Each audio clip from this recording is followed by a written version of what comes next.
The whole county heard about it by sundown, that Hazel Quimby had paid $3 for 8 hive boxes of half-dead bees, and hauled them home across Painted Stone Valley in the back of a borrowed wagon, calm as someone who had done nothing remarkable at all.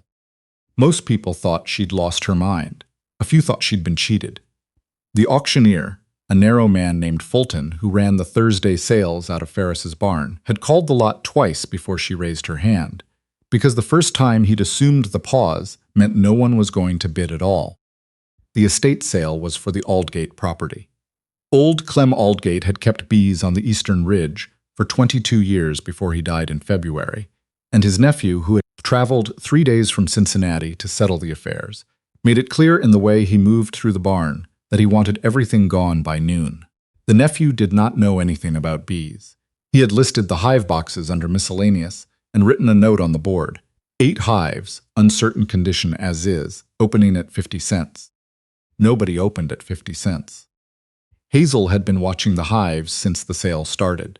She'd walked to the far end of the barn, while Reuben talked to a man he knew from the feed cooperative, and she stood at the slatboard enclosure where Aldgate's equipment had been stacked and looked at the boxes for a long time. They were old cedar, darkened from years of smoke and weather, with the particular patina of hive equipment that has been properly used. 3 of them were humming faintly. 2 more showed activity at the entrance boards. The other 3 were quiet, but they weren't empty. She could see comb through the gaps in the stacked supers.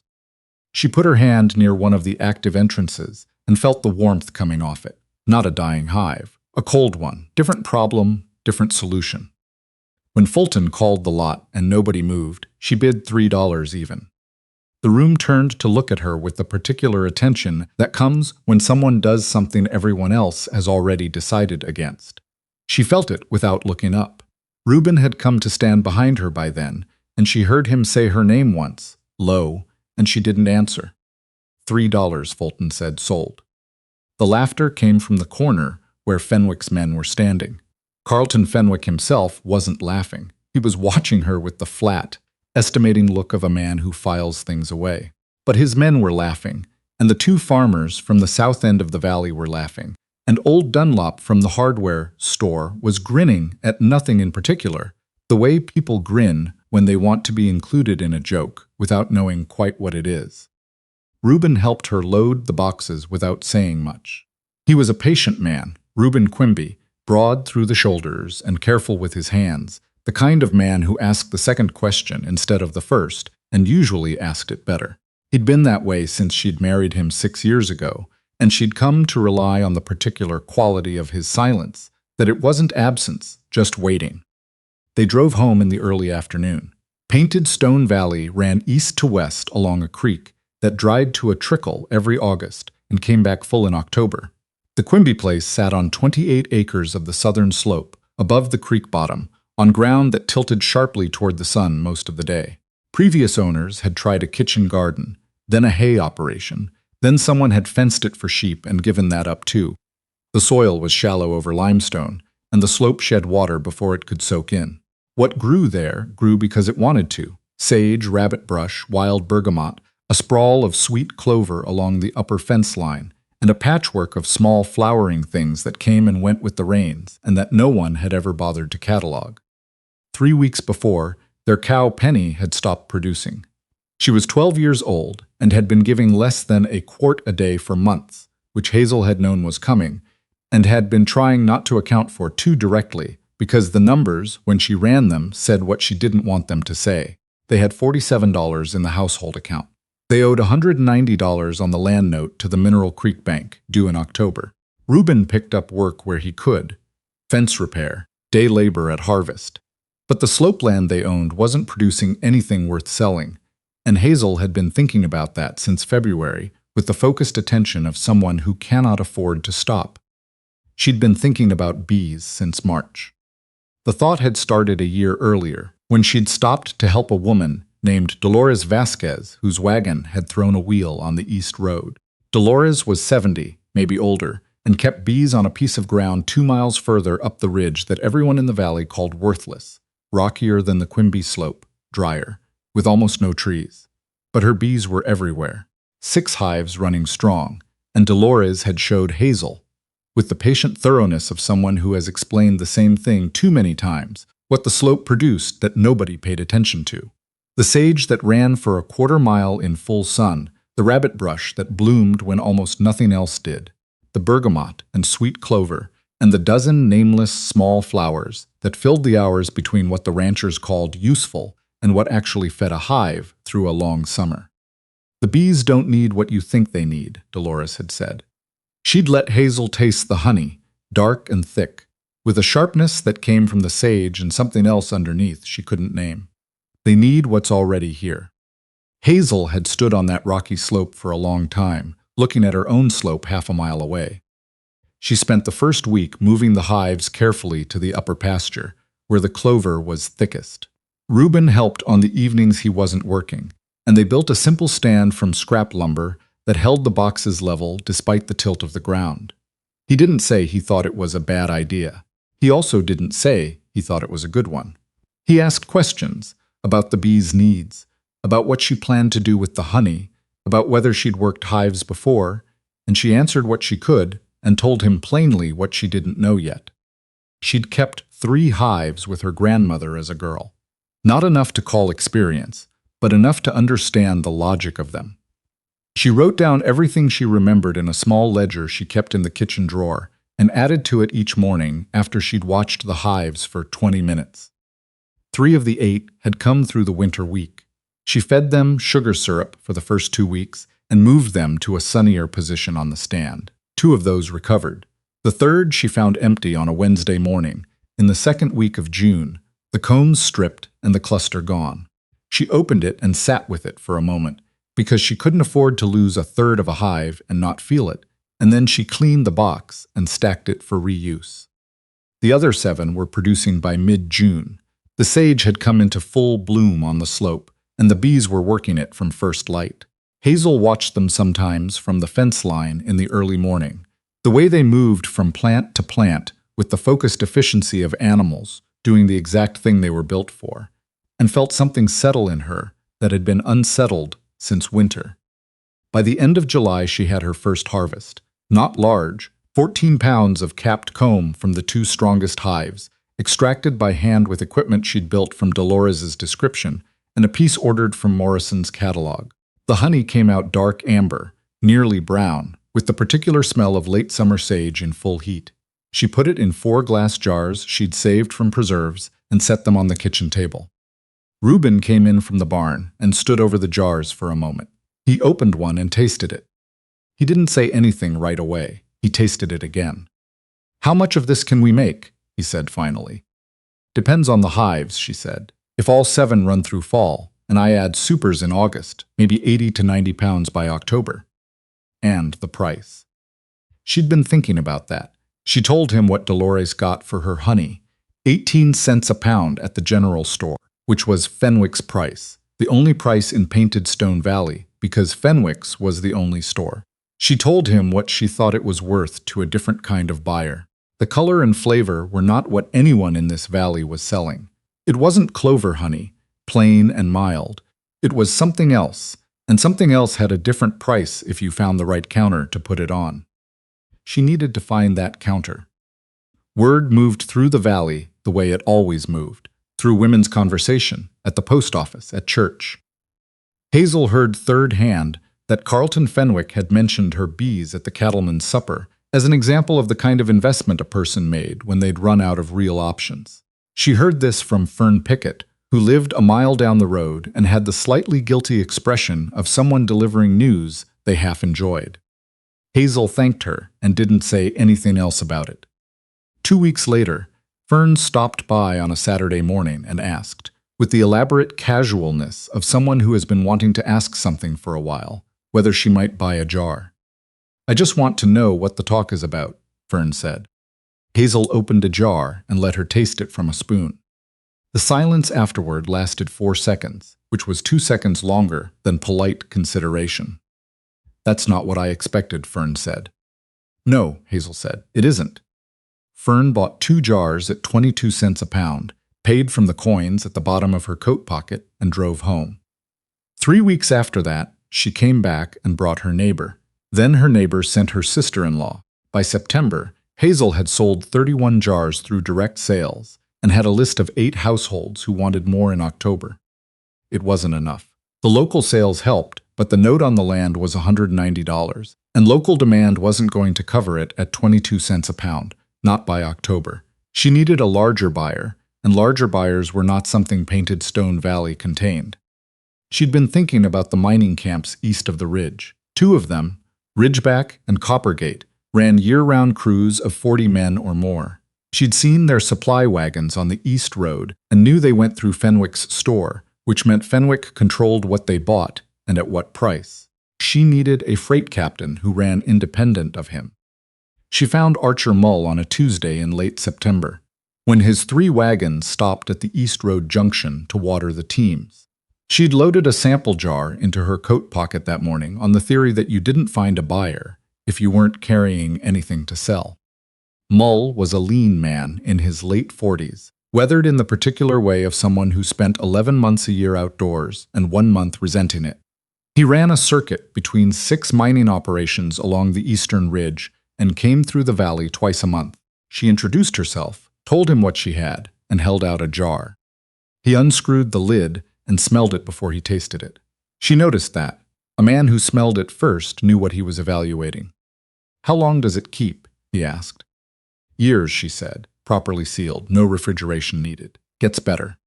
He tasted it, set the jar on the wagon step, picked it up and tasted it again. "Ridgeback's been getting their sweetener from Fenwick," he said. "Standard clover, comes in by the barrel." "I know. You're telling me yours is different enough to pay more for. I'm telling you it's the only sage-wheeled flower dark honey in this valley, and there isn't another operation producing it within 40 miles. That's not a price argument. That's a supply argument." Mull looked at the jar. He was a man who did arithmetic in his head, the kind of arithmetic that freight captains did, moving value from where it was cheap to where it was needed. He asked about volume. She told him what she had available now and what she could scale to by spring. He said he'd take what she had ready for October, and that if the camps responded the way he thought they would, he'd want a standing arrangement. She drove home with an advance payment of $23 in her coat pocket, and something she'd been careful not to feel too directly, the first real evidence that the thing she'd been building since May was going to hold. The letter from the Mineral Creek Bank arrived 11 days later. It was a formal document on bank letterhead, and it was not the standard quarterly correspondence. It invoked a provision she had never seen used, a clause buried in the original note allowing the bank to accelerate full repayment if the property's productive use changed in a way that altered the loan's risk profile. The full balance of $190 was due in 30 days. She read it twice at the kitchen table. Then she went outside and stood in the yard for a while, because the kitchen felt too small for what she was thinking. Reuben read it when he came in from the fence work. She watched the muscle at the corner of his jaw. He folded the letter once and set it on the table. "Who's on the bank board?" he said. It wasn't a question. She didn't answer. She didn't need to. Fenwick had been on the Mineral Creek Bank Board for 9 years. He owned the only general store within 15 miles. He controlled what the mining camps bought and from whom. He had watched her build a supply relationship with Archer Mull that went around him entirely, and now the note on her land was due in 30 days. The second thing came the following week. A man named Cutter, who did odd work for Fenwick's operation, stopped at their fence on a gray horse and mentioned, in a carefully pleasant tone, that there was a question about the water access from the upper spring to her hive stands. He produced a document he described as a registered easement from the original land company, said Fenwick wanted to be neighborly, and rode away before she could respond properly. She took the document and did not read it in front of him. She rode to see a man named Olin Spar the next morning. Spar was in his 60s, retired from survey work, and kept files on every land title in the valley in a converted smokehouse behind his property. He was the person people went to when they couldn't afford a lawyer, which described most people in Painted Stone Valley. Spar read the easement document twice. Then he opened 2 ledgers and cross-referenced them for 20 minutes without speaking. "The easement exists," he said, "registered 1882. But it covers livestock passage, specifically cattle, across the upper drainage, not water rights, not anything to do with your spring access. Which means? It means someone is either confused about what they're holding or hoping you won't read it carefully. Which do you think? Spar looked at her over his glasses for a moment. Fenwick's attorney has been doing land work in this county for 20 years. He doesn't get confused. She rode home with that sitting in her stomach. The water claim was false and provably so, but proving it required filing, fees, and time she didn't have when she was also trying to produce enough honey to cover a bank payment in 30 days. She made the production math as precise as she could, every jar she had. Every jar she could harvest before the deadline. She factored in what Mull would pay, added the local sales she had committed. The total came to $183. $7 short. $7 was not impossible. It was also not nothing, and she had no clean way to close it before the deadline.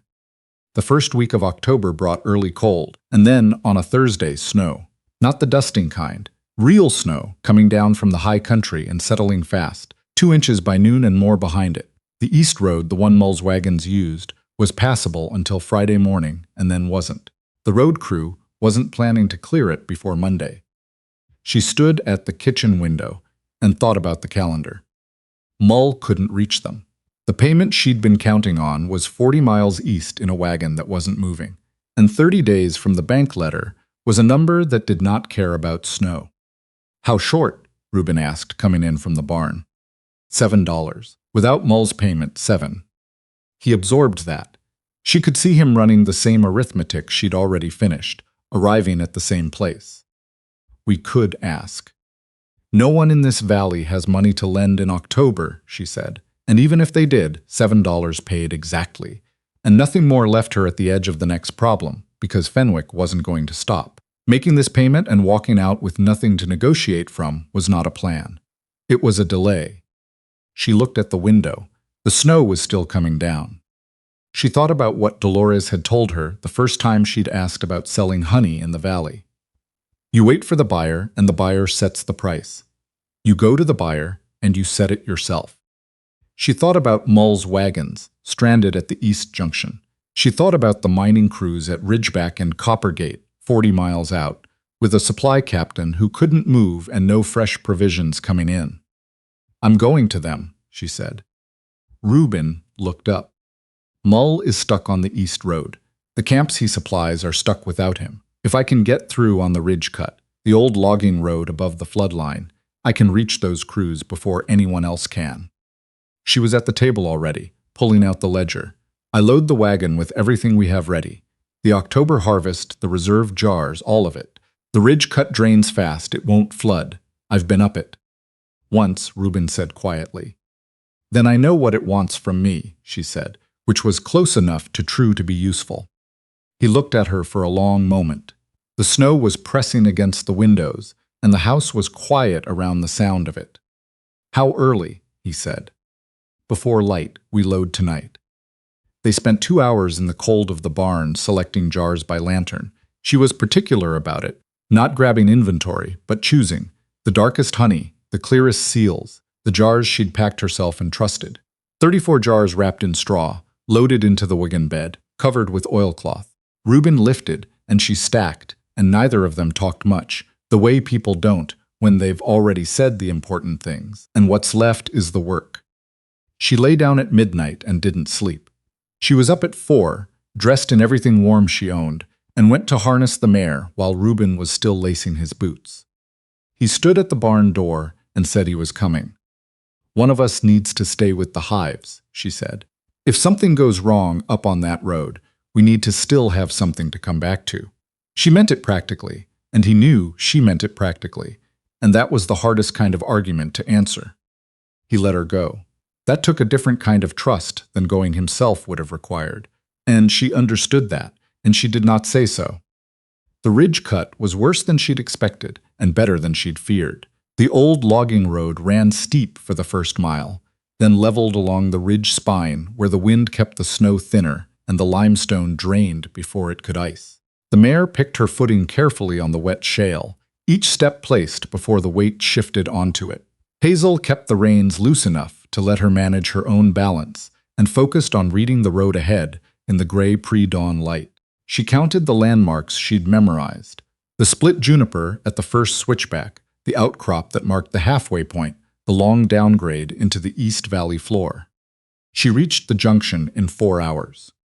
Mull's wagons were there, 3 of them, pulled under the log shelter at the junction where travelers had always stopped. Teams unhitched and tied, drivers sitting around a fire ring built up to real coals. She counted 8 men altogether, and as she came down the last grade, she recognized Mull standing at the edge of the firelight with a tin cup. He looked at her wagon, then at her, then at the wagon again. "Mrs. Quimby," he said. "Mr. Mull." She set the brake and climbed down, her legs stiff from the cold and 4 hours of concentration. "I heard you were stuck. You came up the ridge cut. It's passable if you're careful." A second man had come over from the fire, heavy-set, canvas coat, a freight operator she didn't know. She pulled back the oilcloth and lifted a jar from the straw. The honey inside was the color of dark wood, nearly black in the shadow of the shelter, and when she uncapped it and held it toward the firelight, it went amber all the way through. She let Mull taste it first. He already knew what it was. Then she offered a jar to the man in the canvas coat, who introduced himself as Denny and ran supply to the Coppergate camp. Denny took a long taste and set the jar down and looked at it. "How long does it store?" 2 years minimum, sealed. Possibly much longer, no refrigeration, no spoilage. That jar you just tasted was packed in August. "I usually get clover syrup from Fenwick's root," he said. "Comes in barrels." "I know. Clover syrup keeps 6 months under good conditions. What you just tasted was pressed from sage and wildflower bloom on a ridge slope at elevation. The flavor comes from this valley, these specific plants, this growing season. There is no other supply of it within 40 miles. A third man had come over, younger, quieter, listening without committing. What followed was the kind of commerce that doesn't have a dramatic shape. Mull confirmed the arrangement they'd agreed to in September. Denny wanted 16 jars immediately and a standing supply for Coppergate. The younger driver, who ran to Ridgeback, talked longer and ate more honey while talking, which told her more than his words did, and in the end committed to a monthly order through winter. At one point, she made an error, offered the same 6 jars to both Denny and the younger driver before she'd tracked the count properly. She caught it herself, backed up, and said plainly that she'd misspoken, and here was the corrected number. Denny looked at her for a moment, and then wrote down the corrected figure, without further comment. It was the kind of honesty that freight captains, she had come to understand, valued more than a smoother performance. She sold 31 jars from the wagon. She collected advance payment on orders for 40 more to be delivered in January. She counted the total on the wagon seat while the men went back to their fire. The snow had dropped to a cold mist. The mare was tied to a post, working through a nosebag Mull's man had given her, unconcerned with the significance of the morning. The total was $211. She sat with that number for a moment, $21 more than the note. The first time since May that she'd had more than she needed instead of less. Not comfort, not yet, but room. Enough room that she could walk into the bank not just to pay what was owed, but to say something about what came next. She drove home in the afternoon, the empty wagon moving faster than it had come. The snow on the ridge cut was starting to crust at the edges, which meant it would ice over by morning. She had come through at exactly the right time. She was not sure whether she'd chosen the moment or the moment had chosen her, and she thought it probably didn't matter. Reuben was at the fence when she came down the track. She could see him from the top of the lower grade, standing with his hands in his coat pockets, watching the wagon come. She pulled up and set the brake. $211, she said. He was still for a moment, then cash? Cash and written orders, Mull, Coppergate, and Ridgeback. He came around to take the mare's bridle, and she climbed down and stood beside him. "The bank opens Monday," she said. "I want to go in with more than the note amount. I want to go in with a proposal." He looked at her over the mare's neck with the particular expression he used when he was hearing the part of a conversation she'd already finished in her own head. "When did you work this out?" "On the ridge," she said, coming down. Monday morning, she drove to Mineral Creek in her dark wool dress, the note payment in a cloth bag, and the written orders in her father's old leather wallet. The bank manager was a man named Fowler, who came out of the back office with the expression of someone who had been briefed to expect a defaulting borrower and was revising that picture in real time. She paid the note first, all of it in coin across the counter. She watched him write the receipt. Then she set the leather wallet in front of him and opened it. "I'd like to discuss an expansion arrangement," she said. The operation that generated this payment also generated these forward contracts. She laid the orders on the counter. 3 independent buyers. Confirmed monthly supply. No refrigeration required. No spoilage risk. No weather dependency on the product itself. She paused. Every other perishable operation in this valley is struggling with heat in summer and ice up in winter. This one thrives in both. I'd like the bank to understand the difference. Fowler read the orders. He read them again. The board met Thursday. She said she'd come back Thursday. She was. She sat at the long table in the back room with 5 board members and answered every question they put to her. When one of them suggested her yield projections were optimistic, she put the production ledger on the table and showed him August, September, and October side by side. When the water easement came up, she put Olin Sparr's written assessment beside it and waited while they read it. Carlton Fenwick was not in the room. She noted that without letting it show. When it was done, Fowler called for a motion. The expansion loan was approved, $200 at 6%, 18-month term. The accelerated notice withdrawal was approved as a separate item, with a procedural note that the provision had been invoked without documented basis. It passed with less discussion than she'd expected, which told her something about how thin the original justification had been. Thin enough that 5 men on a bank board, sitting in that room with $211 in coin and 3 freight contracts on the table in front of them, had no appetite to defend it. She signed the papers and walked out to where Reuben was waiting with the wagon. "Done," he said. "Done." She climbed up beside him. "And now we have 200 more to work with." He picked up the reins. They drove through Mineral Creek's Main Street, past Fenwick's store, past the hardware, past the bare November trees, and neither of them said anything until they were on the valley road heading home. "The hive stands need to move to the upper slope in spring," Reuben said after a while. "If you're adding to the count, they need better sun exposure on that north end." "I've been thinking the same thing. New stands need to be built over winter." "I know. I looked at the lumber we have. And enough for 6. For 10 we'd need to order." "Then we order," she said. He made a sound that was not quite a response, but was in the neighborhood of one, and she let it sit between them, which was usually the right thing to do with Reuben. Carlton Fenwick came to the property on a Tuesday in late March. She saw his horse on the track from the kitchen window, riding alone, which was different from his usual habit, and she went out to meet him at the gate. He dismounted. She waited. He was a large man, Fenwick, with the confidence of someone who had been the only option in a 15-mile radius for 20 years. Standing in her yard without his usual audience, he looked like a man who had rehearsed something and was now at the place where he had to say it out loud. "I've been looking at diversification," he said. The word came out carefully. "All right. My supply arrangements are changing. The camps are looking for different products." He stopped. "I have land on the east-facing slope above the junction road. Good sun. Wild growth I've never had a use for." She didn't help him along. "I want to start a small apiary," he said, "and I don't have the knowledge." The silence between them had weight. She thought about the bank letter, the fraudulent easement, Cutter arriving on a gray horse with a folded document he hoped she wouldn't read carefully. She thought about what it would feel like to send Fenwick back down the track empty-handed. She could. She had every reason to, and she looked at that option honestly for a moment.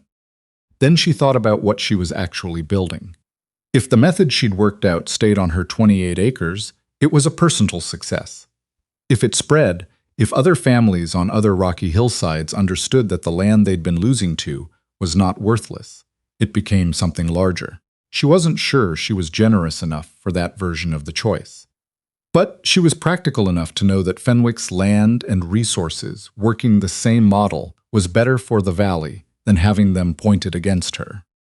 "I'll sell you 3 established hives at full market price," she said, "and 2 days of instruction. My methods, my harvest schedule. What works on this terrain?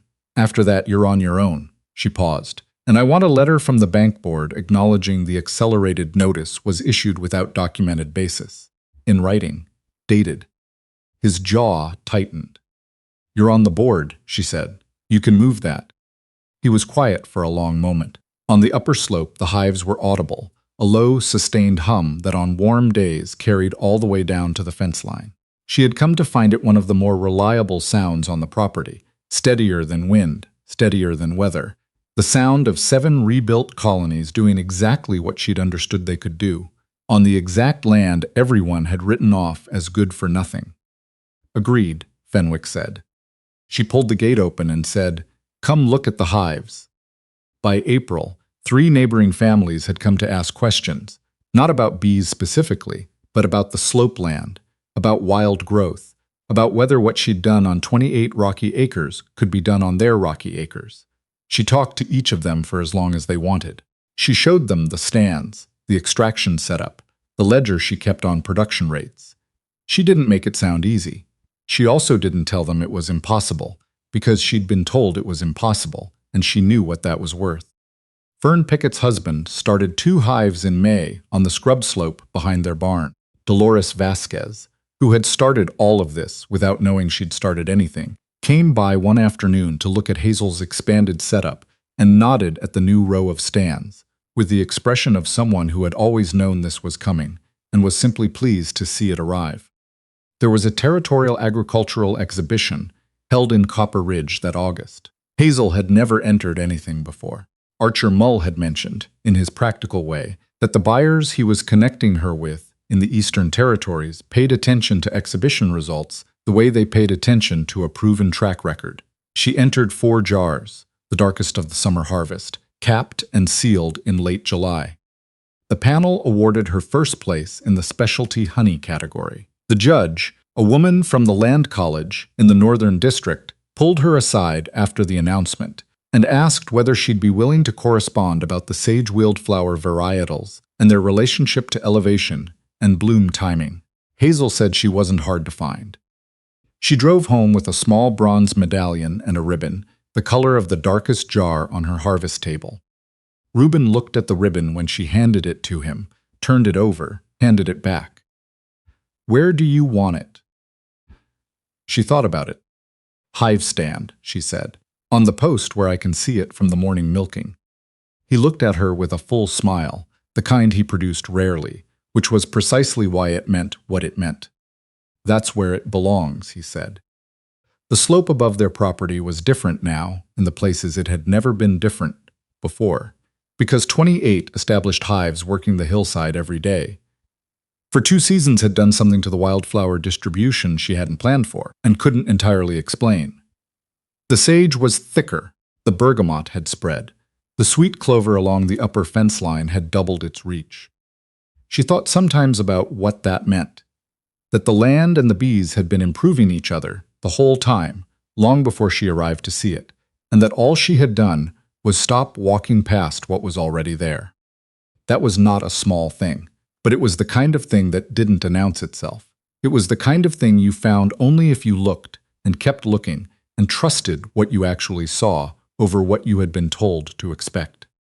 The bronze medallion turned slowly in the morning breeze off the ridge, catching the light. From the work, the worth. She had read it 100 times by now. She still thought it was right.